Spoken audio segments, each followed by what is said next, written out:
aking paksa sa ating Bible study para po mas maging beneficial po yung time na ibinigay niyo po para sa akin na makapagsalita po sa umaga. At ito po ay aking pinamagatang Jesus Christ and the Law or the Prophet. No, kung mapapansin niyo po sa title po ng ating Bible study sa ating paksa, dalawa pong subject yung binabanggit. Ang ating Panginoong Hesus at yung kautusan at ang mga propeta. So dito, bibigyan po tayo ng at least overview sa kung ano yung kinalaman ng Old Testament at ng New Testament. No, pag sinabi po kasi nga Jesus Christ, no, in the time of the New Testament, no, hindi ko naman po sinasabing ang Panginoong Hesus ay wala sa lumang tipan, no? Ang katunayan, nilikha ang lahat ng mga bagay, no, sa pamamagitan niya.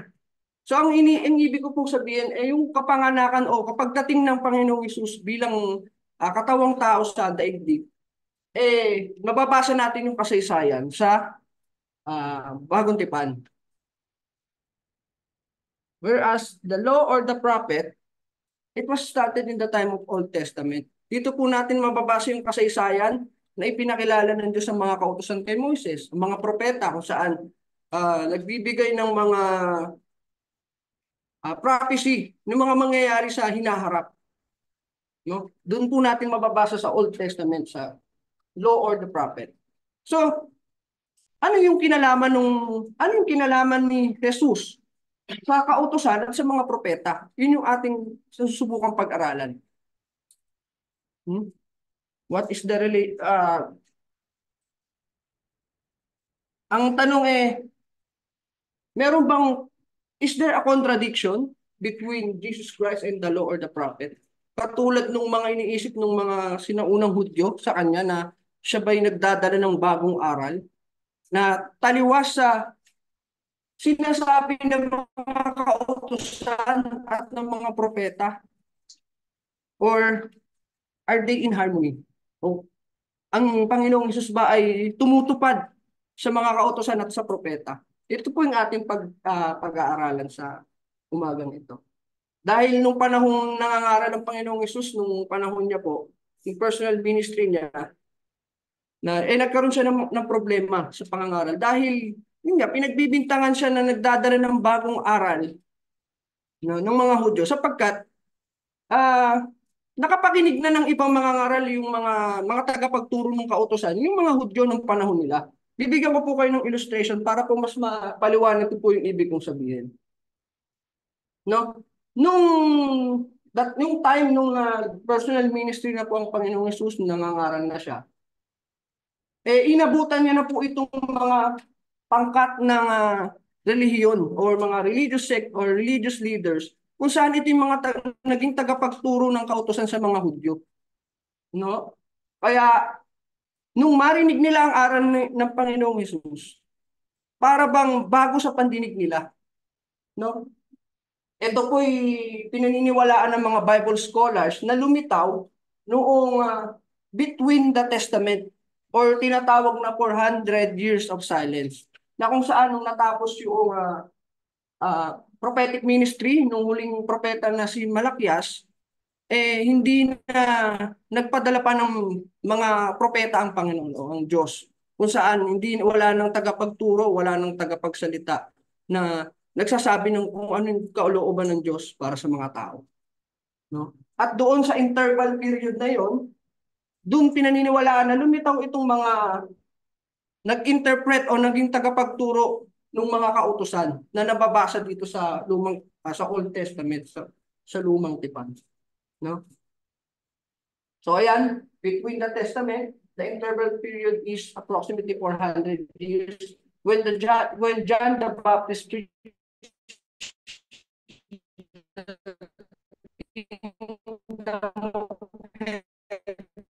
at hand in the first century AD. No? Nagiging bago sa pandinig ng mga Hudyo yung kanyang pangangaral ng Panginoong Hesus. Pero ang tanong, totoo bang natuturo siya ng bago o salungat sa aral o sa kautusan at sa mga propeta. Tanungin mismo natin ang Panginoong Hesus, ano yung sinasabi niya? So bago yon, ito yung unang pagkakataon na narinig nila ng mga aral ng Panginoong Hesus sa kanila. No, mababasa po natin sa aklat ng Mark, Kapitulo 1, talata 21. Ito po ang ating mababasa. Nagpunta sila sa Capernaum. Ito po siya, ang ating Panginoong Hesus kasama yung kanyang mga alagad. Nagpunta sila sa Capernaum ng araw ng Sabat. Kaagad siyang pumasok sa sinagoga at nagturo. Namangha sila sa kanyang aral sapagkat sila'y tinuturuan niyang katulad sa isang may otoridad at hindi gaya ng mga eskriba. Verse 23, at bigla na lamang sa kanilang sinagoga ay may isang tao na may masamang espiritu at siya'y sumigaw na nagsasabi, anong pakialam mo sa amin, Jesus ng Nazaret? Naparito ka ba upang kami puksain? Alam ko kung sino ka, ang banal ng Diyos. So nakikilala po siya ng masamang espiritu doon sa loob ng sinagoga. Verse 25, sinaway siya ni Jesus na nagsasabi, tumahimik ka at lumabas sa kanya. Ng kanyang mga mapangisay siya, ang masamang espiritu ay sumigaw ng malakas na tinig at lumabas sa tao. Silang lahat ay namangha at nagtanungan sila sa isa't isa. Na nagsasabi, ano ito? Isang bagong aral. May kapangyarihan siyang mag-utos, maging sa masasamang espiritu, at siya'y kanilang sinusunod. So ang tingin nila, ang tinik nila sa pangangaral ng Panginoong Hesus, bagong aral. Kasi nasanay sila na pinangangaralan sila ng mga naunang tagapagturo Kaya ang tingin nila, ito isang bagong aral. Pero sa Matthew chapter 5, ang sabi ng Panginoong Hesus, ito yung sinatawag na Sermon on the Mount. Pagkatapos po ito na malagpasan niya yung temptation yung temptation of Christ doon sa wilderness na tinukso siya ng diablo sa ilang. No, matapos niya yung malampasan, handa na siyang magturo, no? At ito po yung isa sa mga kanyang sinabi doon sa kanyang Sermon on the Mount. Ang sabi niya sa chapter 5 verse 17 ng Book of Matthew, ganito po ating mababasa. Sabi niya, think not that I am come to destroy the law. Sa Tagalog po, ganito po ang ating mababasa. Huwag ninyong isiping ako'y naparito upang sirain ang kautusan o ang mga propeta. Ako'y naparito hindi upang sirain, kundi upang ganapin. Verse 18, sapagkat katotohanan ang sinasabi ko sa inyo, hanggang sa mga wala ang langit at ang lupa, ang isang tuldok o isang putlit sa anumang paraan ay hindi mawawala sa kautusan, hanggang sa maganap ang lahat ng mga bagay. So sabi niya, huwag niyong isiping naparito ko para sirain ang kautusan at ang mga propeta, kundi upang ganapin. No, kung naparito siya para ganapin ang mga kautusan at propeta, ano yung naging problema? Bakit nagiging sa paningin ng mga ibang Hudyo contradict siya sa kautusan ng na nasa kasulatan? Ano yung naging problema? Ganito sabi niya po sa mga sinaunang mga ngaral ng sinaunang tagapagturo ng mga kautusan ng panahon niya. Sa Mark chapter 7 verse 7, no? Ganito po ating mababasa. Sa chapter 7 ng verse 7,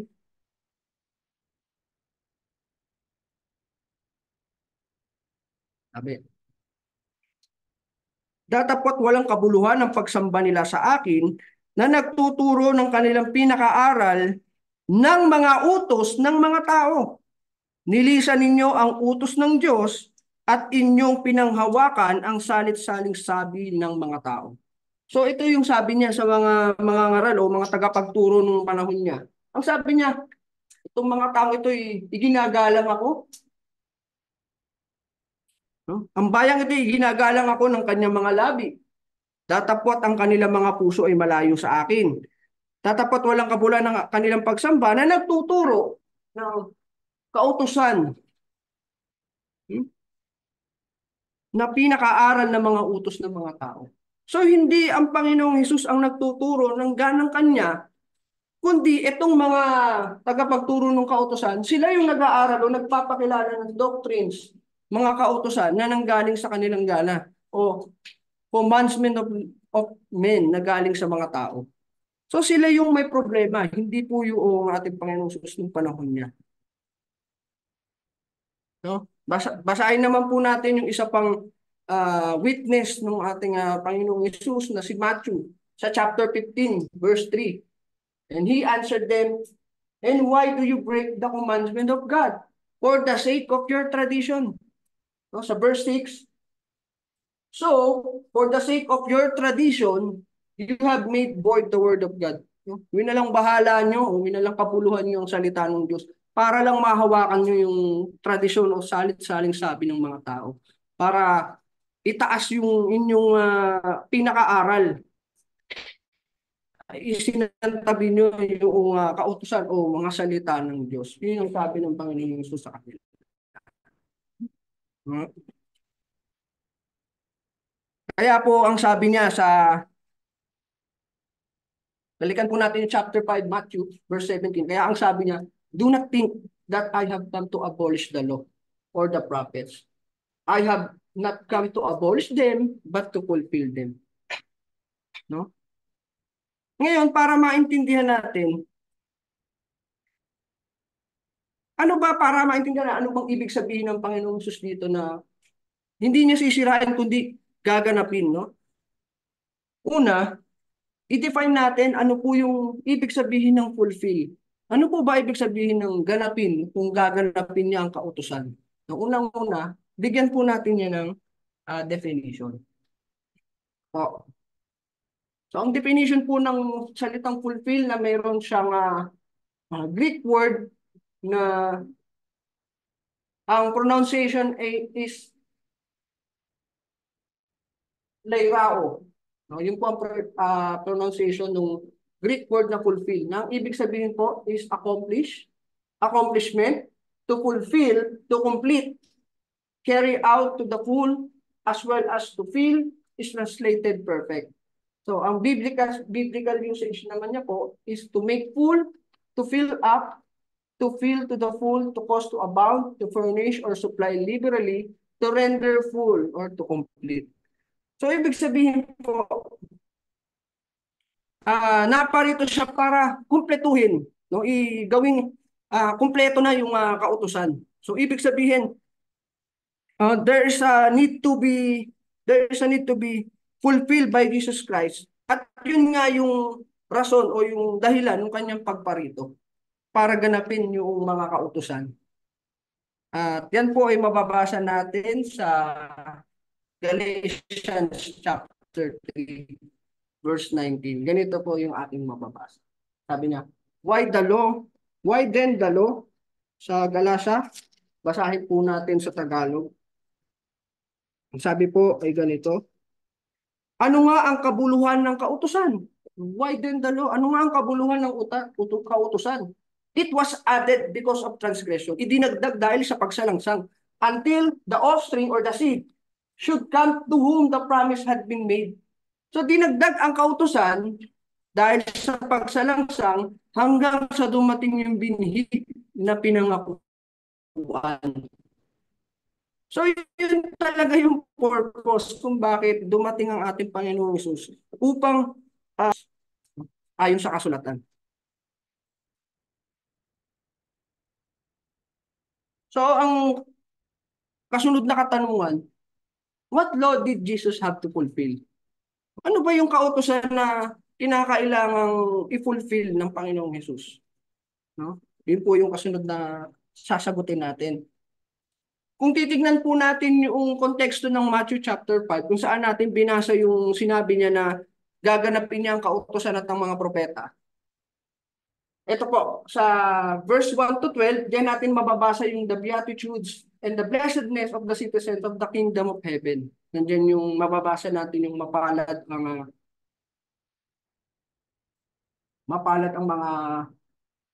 mga taong magmamana ng kaharian ng langit. sa verse 13 to 16, diyan natin mababasa na the citizens of the kingdom of heaven should be the salt and the light of the world. No, pinangaral niya na maging salt and the light of the world, na maging good example ng mga citizen o yung mga tagapagmana ng kaharian ng langit sa dito sa lupa. And sa verse 17 to 20, diyan natin nabasa yung binasa natin na kanina na Jesus came not to destroy the law, but to fulfill.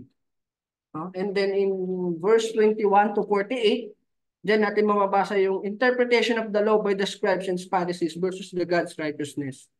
No? Kasi may mga tagapag-aral, mga ngaral sa panahon natin ngayon na sinasabing inalis na ng Panginoong Hesus yung Ten Commandments, no? At ito yung nagiging basihan nila. Na kung saan pinakikita lang dito ng Panginoong Hesus na yung interpretation ng law ng mga scribes and Pharisees ay salungat sa God's righteousness, no? So dito po sa konteksto, hindi naman po natin makikita o hindi ipinaliwanag sa atin ano bang batas, ano bang kautusan yung kailangan niyang i-fulfill. Hindi natin nakikita diyan. Kaya kinakailangan nating bumasa sa ibang mga kasulatan dito po sa Hebrew. In Hebrew chapter 10 verse 1, ganito po ang ating mababasa. For the law, having a shadow of good things to come, and not the very image of the things, can never with those sacrifices which they offered year by year continually make the comers unto perfect. Basahin po natin sa Tagalog. Sapagkat ang kautusan na may isang anino ng mabubuting bagay na darating, hindi ang tunay na larawan ng mga bagay, kailan pa may di maaaring magpasakdal sa mga nagsisilapit sa pamamagitan ng mga hain na laging inihahandog taon-taon. So isa-isahin po natin. So ang sabi, the law having a shadow, good things to come. At yung mga nagsisilapit, the comers can't be perfect by the shadow. Ito pong shadow yung not the very image, hindi yung tunay na larawan or not the reality. No? Ito pong shadow or yung not very image o yung hindi tunay na ano ba sa Tagalog ay yung tunay na larawan ng mga bagay hindi makakapagsakdal sa mga lumalapit. At yung shadow na binabanggit, and the shadow na refers to the sacrifices which were over every year. Ito nga yung kautusan na kanilang sinusunod na nag-o-offer sila ng mga sacrifices and offerings para sa kanilang mga kasalanan. Ito po yung shadow, no? Na sinasabi po sa binasa nating talata. Na hindi makakapag-sakdal sa tao. Tuloy po natin sa verse 2. For then would they not have ceased to be offered, because that the worshippers once purged should have had no more conscience of sin. No, sa Tagalog, sa ibang paraan ay hindi kaya bagan nagsipaglikat sila sa paghahandog, sapagkat ang mga nagsisisamba, yamang nalinis na minsan, ay hindi na sana nagkaroon pa ng budhi sa mga kasalanan. So, if the sacrifices which are offered can provide complete forgiveness, ang tanong, then there would have been no need of repeating those sacrifices. No? Bakit kailangan pa nilang ulit-ulitin yung kanilang paghahandog? Kung nakakapagbigay naman pala ng complete forgiveness yung mga animal sacrifices ng panahon nila. So, yun po yung katanungan. The question is, why do they need to offer sacrifice repeatedly? No? Nabasa natin kayo na yearly, ginagawa po nila ito. No? Kung gayong hindi naman pala nakakapag-alis o nakakapagpatawad ng kasalanan, sabi dito sa Hebrew. No, sa chapter 10 verse 3, ngunit sa mga haing yaon, ginagawa ang pag-alaala sa mga kasalanan taon-taon. sapagkat di maaari na ang dugo ng mga baka at ng mga kambing ay makapag-alis ng mga kasalanan. Huh? Kaya po nila ginagawa, no? Dahil hindi nga nakakapagbigay ng complete forgiveness itong mga dugo ng mga hayop. For it is not possible that the blood of bulls and goats should take away sins. Huh? Huh? It was not enough or incapable of taking away sin. Yun po yung hindi kayang gawin ng dugo ng hayop. And if it's became insufficient, kung hindi ito naging sapat, then there should be a greater sacrifice to be offered. No? Kung hindi nga ito sapat, na hindi nito kayang patawarin yung kasalanan ng tao, no? Then kinakailangan na magkaroon ng great sacrifice, no? Para matupad itong remission of sin, yung kapatawaran sa kasalanan. No? Para matupad ang kautusan. No? Diyan na po ngayon papasok yung verse 5. No? For the law to be fulfilled, nito ngayon papasok yung verse 5. At ganito po yung ating mababasa.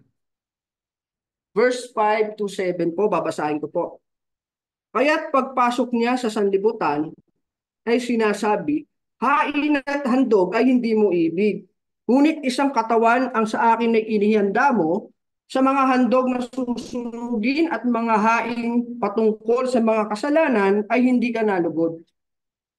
Nang magkagayoy sinabi ko, narito ako'y pumarito sa bolunbon ng aklat ay nasusulat tungkol sa akin upang gawin, O Diyos, ang iyong kalooban. So ito pong Hebrew chapter 10 verse 5 to 7, ito po ay kinuha doon sa kasulatan na mababasa sa Psalms. So that this passage were just quoted from the book of Psalms.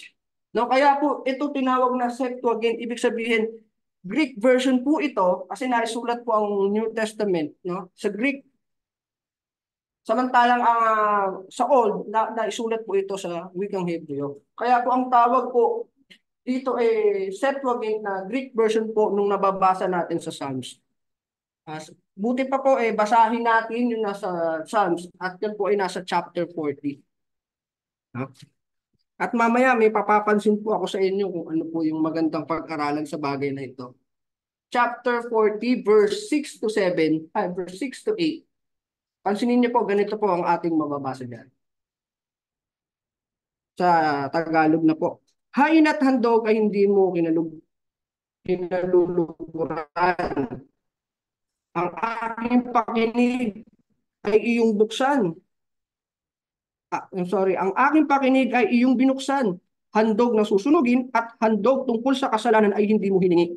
Nang magkagayoy sinabi ko, narito, dumating ako sa balunbon ng aklat ay nakasulat tungkol sa akin.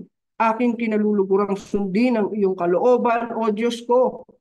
Oo, ang iyong kautusan ay nasa loob ng aking puso.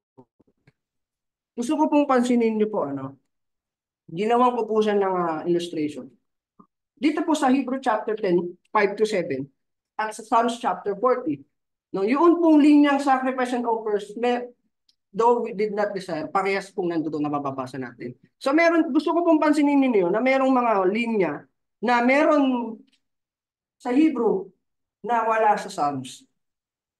Ito po yan. Ito pong linyang ito, nandoon parehas. Ito pong nabasa natin, but a body has thou prepared me. Isang katawan na inihanda mo para sa akin. Mababasa natin sa Hebrew. Pero hindi siya binanggit sa Psalms.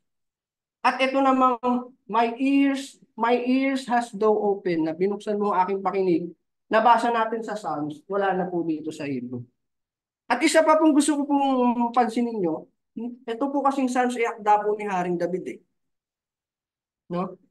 Nung sinabi niya po itong kanyang prophecy, kanyang Psalms, para bagang sinasabi niya na itong propesya na ito ay tungkol sa kanya. No? Nung sinabi niya, then said, lo, I come, sabi niya, in the volume of the book, it is written of me.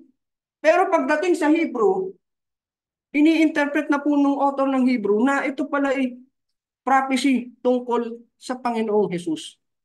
No? Napansin niyo po yun. Ang tawag po dyan, mga kapatid, is the typology of type and antitype. Ano pong ibig sabihin yan? At yan ba ay nasa Bible? Yung ganyang klaseng interpretation. Ano po ang ibig sabihin? So that typology means the study of interpretation of types and symbol in the Bible. And the type, na meron siyang Greek word na tupos, kung ating ipopronounce, na ang ibig sabihin po is a type, figure, pattern, is translated figures or representation. Whereas the antitype means, meron siyang Greek word na ipag-pronounce natin is antitupos. Nang ibig sabihin adverse or kabaliktaran, corresponding to or katumbas. The event or the person or circumstance corresponding to the type. Ibig sabihin, ito na mismo yung antitype, ito na mismo yung event or a person or circumstance na nire-represent noong type ng tupos. Yun po yung ibig sabihin. No? Ito po yung nire-representa niya po yung antitype. So bigyan po natin ng example. Halimbawa po, sige, Brother Darwin, in-invite niyo po for a meeting. Ha? And then hindi po siya agad makakarating. Kaya ipinadala niya ako as his representative. No? Ngayon, si Nahum Tibayan as a type of Darwin Calio na hindi ako yung tunay na Darwin Calio. Dahil wala pa siya eh. Ngayong nandirito na siya na ngayon yung antitype ni Nahum Tibayan dahil siya na yung nagko-correspond, siya na yung katumbas noong nire-represent o nire-representa noong tupos o noong type. Ngayon, doon naman sa binasa natin kanina, tungkol kay Haring David at sa Panginoong Jesucristo, si Haring David ang tumatayo bilang type of Christ in the Old Testament. And nung dumating na ngayon ang panahon ng ating Panginoong Jesus, siya na po yung antitype. Siya na yung realidad, siya na yung corresponding to the type, siya na yung nire-representa ng tupos. Yun po yun. Bigyan pa po natin ng example. Example of type meets the antitype. Sa 1 Peter chapter 3, verse 20 to 21. Ganito po ating mababasa. 20. Na ng unang panahon ay mga suwail na ang pagpapahinuhod ng Diyos ay nanatili noong mga araw ni Noe. Samantalang inihahanda ang daong, nasa loob nito ay kakaunti at sa makatuwid ay 8 kaluluwa. Ang nangaligtas sa pamamagitan ng tubig. Verse 21, na ayon sa tunay na kahawig, the like figure, ito po, ang ginamit pong Hebrew word, Greek word, dito po sa figure is antitupos. No, na, tuloy natin basa, the figure, the like figure, na ayon sa tunay na kahawig, ngayon nagligtas sa makatuwid bagay ang bautismo. So, the baptism is the antitype. Ginamit yung salitang antitupos, no? Na ang antitupos ay ang baptism noong sinasabing baha ng panahon ni Noe. So the baptism is the antitype o antitupos of the water or the flood in the time of Noah. Na may sinisimbolo palang aral yung nangyari sa nung panahon ni Noah. Na noong bumaha, naligtas yung 8 kaluluwa. Sa panahon natin ngayon, yung siyang tunay na larawan po nung baha o ay yung bautismo na nagliligtas din naman sa panahon natin ngayon, no? Na corresponding o katumbas, siya na yung realidad na inire-representa nung baha nung nasa Old Testament. So in this case, baptism is the antitype of water or the flood in the time of Noah. No? Nakita natin na may sinisimbolo. Kaya tayo nagpapabautismo, no, para sa pagbabalik loob sa Panginoon sa sa ikapagpapatawan ng ating mga kasalanan, inililigtas tayo ng Diyos. No, yun pala yung sinisimbolo ng baha ng panahon ni Noah. Na kung paano nagligtas ito ng 8 kaluluwa, no? Na ayon sa tunay na kahawig, ngayon nagliligtas sa makatuwid bagay ang bautismo. No? Ayan po yung example ng antitype o antitupos. Isa pa pong example, sa Romans chapter 5, Romans chapter 5 verse 14, ganito po ating mababasa. Bagaman, ang kamatayan ay naghari mula kay Adan hanggang kay Moises. Kahit doon sa hindi nangagkasalaman na ang tulad sa pagsalangsang ni Adan, na siyang anyo niyong darating. No? Dito po, uh, after the similitude of Adam's translation, who is the figure or tupos of him? Ang tinatawag po ditong figure or tupos ay si Adan. Sa kanyang pagsalangsang, who is the figure of him that was to come? But not as the offense, so also is the free gift. For if through the offense of one, many be dead. By one man, Jesus Christ had abounded unto many. So dito po, naging type of Christ si Adan nung panahon ng lumang tipan, na kung paano kay Adan, sa pagsalangsang ni Adan, who is the type of Christ, we all die. We all experienced it dahil sa pagsalangsang ni Adan. No, napag-aralan po natin yan sa ginagawa natin Bible study sa Genesis. No? Whereas in Christ, who is the antitype o antitupos, all be made alive. And grace of God abound to many. So, kung paanong sa pamamagitan ni Adan, nangamatay ang marami, naka-experience tayo ng death. Pero kay Jesucristo, we all be made alive. Mas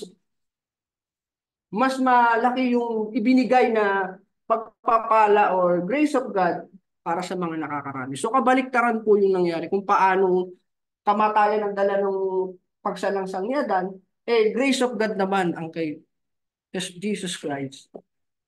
No? So, yun po. Tuloy lang po natin yung ating pag-aaral. Nasa verse 8 na po tayo.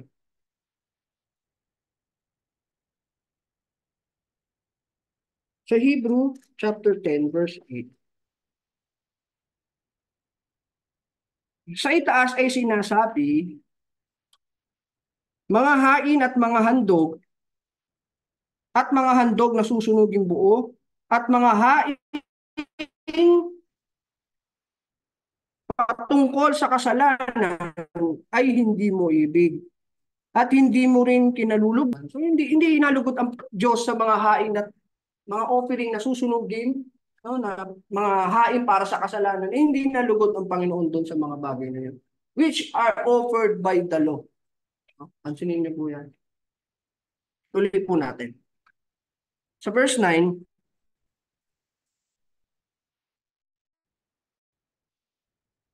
saka sinabi niya, narito, ako'y pumarito upang gawin ang iyong kalooban.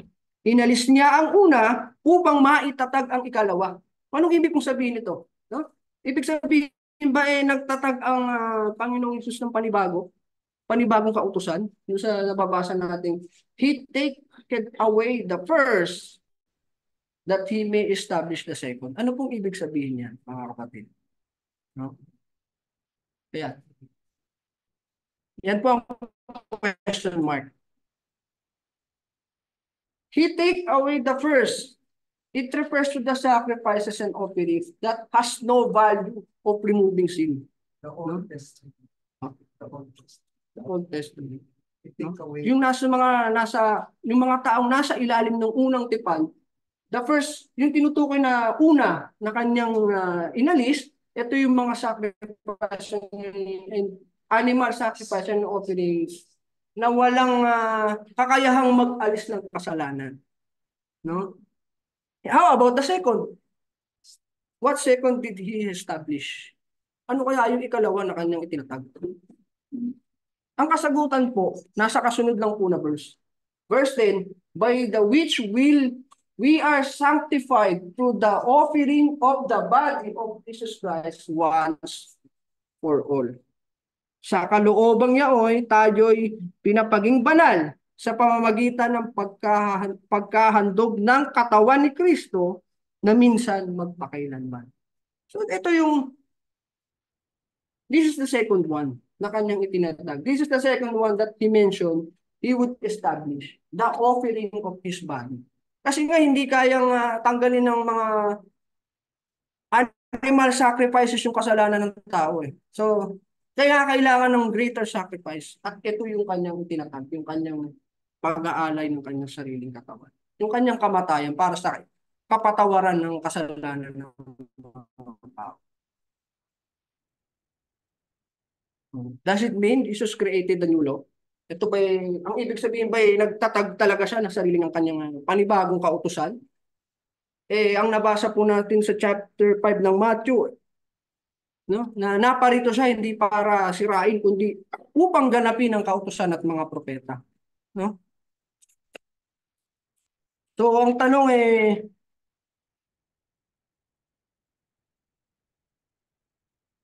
does it mean Jesus created the new law?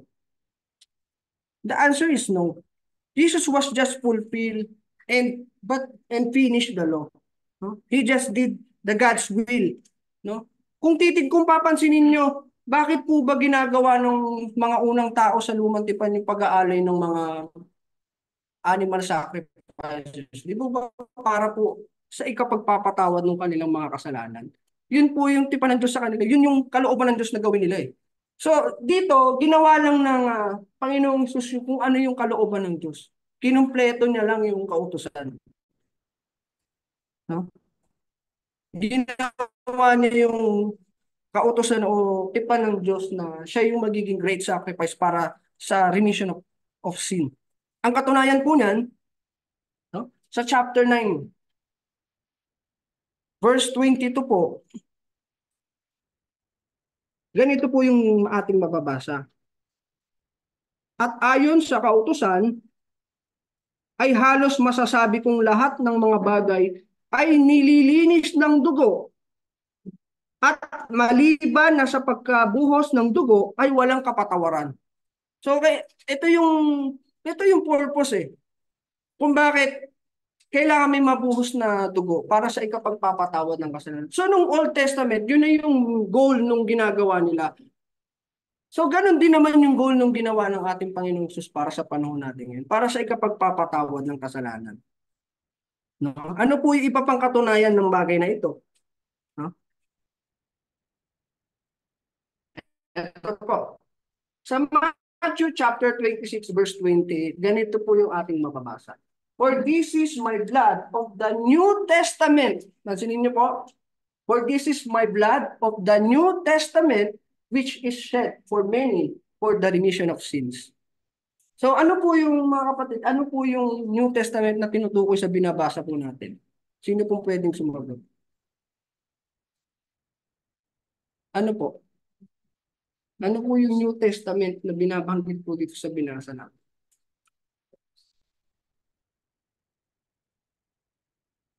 Oh. Sige, ano na po? So,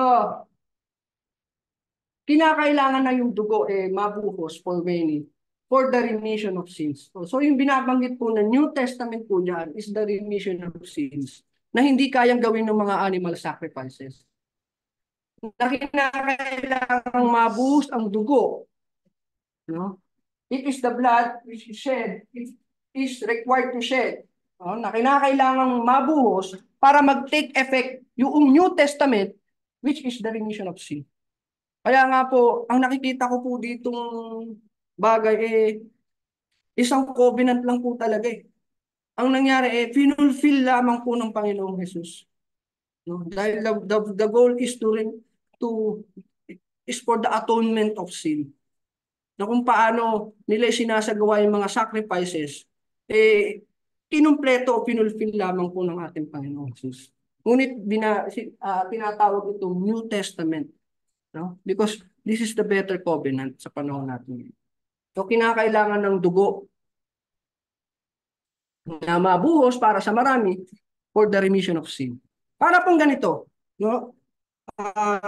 Ang tipan, ang bahag-ari o yung rainbow, no? Sa tuwing makikita po natin ang rainbow, ito yung nagpapaalala sa atin ng tipan ng Diyos kay Noah, na hindi na niya gugunawin pa ang mundo, ang sanlibutan sa pamamagitan ng tubig. So the tipan or the covenant there is hindi na niya sisirain o hindi na nagugunawin ang mundo sa pamamagitan ng tubig. Ang palatandaan po is the rainbow. Well, dito po, kinakailangang mabuhos ang dugo.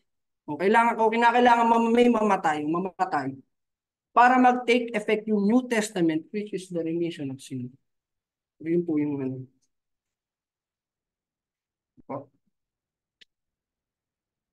Ito na po yung huling verse na ating babasahin. At tapos na po. In chapter 10, verse 14, for by one offering he had perfected forever them that are sanctified. Sa Tagalog po, nasa kanyang pinasakdal magpakilanman ang mga pinagiging banal. Babasahin ko po. Sapagkat sa pamamagitan ng isang paghahandog ay kanyang pinasakdal magpakilanman ang mga pinapaging banal. So dito po, ang pinagkaiba po dito po sa sakripisyong ginawa ng Panginoong Hesus, isang beses lang, sapat na para patawarin yung mga kasalanan ng tao. Kumpara doon sa mga animal sacrifices na ginagawa po nila taon-taon. Kaya hindi na po kailangan natin taon-taon ay magpenitensya para sa ikababawas ng kasalanan daw or kapatawaran ng kasalanan. Dahil ayon sa kasulatan, no, yung sakripisyo o kamatayan ng Panginoong Hesus para sa atin sapat na para patawarin po yung ating mga kasalanan. So maraming salamat po sa inyong mga oras. Meron po bang tanong?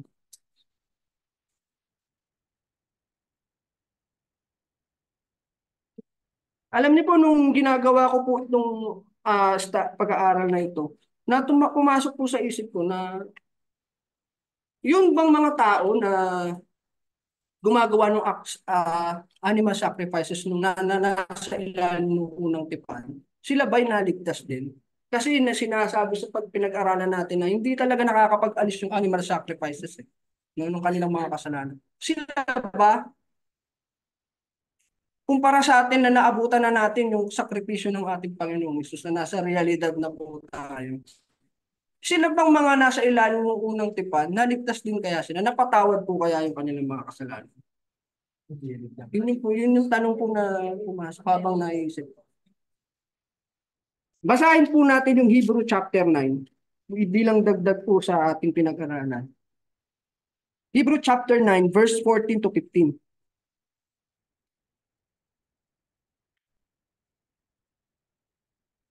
Gaano pa kaya ang dugo ni Kristo na sa pamamagitan ng Espiritu na walang hanggan ay inihandog ang kanyang sarili na walang dungis sa Diyos ay maglilinis ng inyong budhi sa mga gawang patay upang magsipaglingkod sa Diyos na buhay. At dahil dito'y siya ang tagapamagitan, ang isang bagong tipan upang sa pamamagitan ng isang kamatayan ukol sa ikatubos ng mga pagsalangsang na nasa ilalim ng unang tipan na manang walang hanggan. Yun ang epekto. Yun ang epekto po nung kamatayan ng ating Panginoong Hesus sa krus. Hanggang po nung mga nasa ilalim ng unang tipan, sakop po, na-cover po. Maraming salamat po.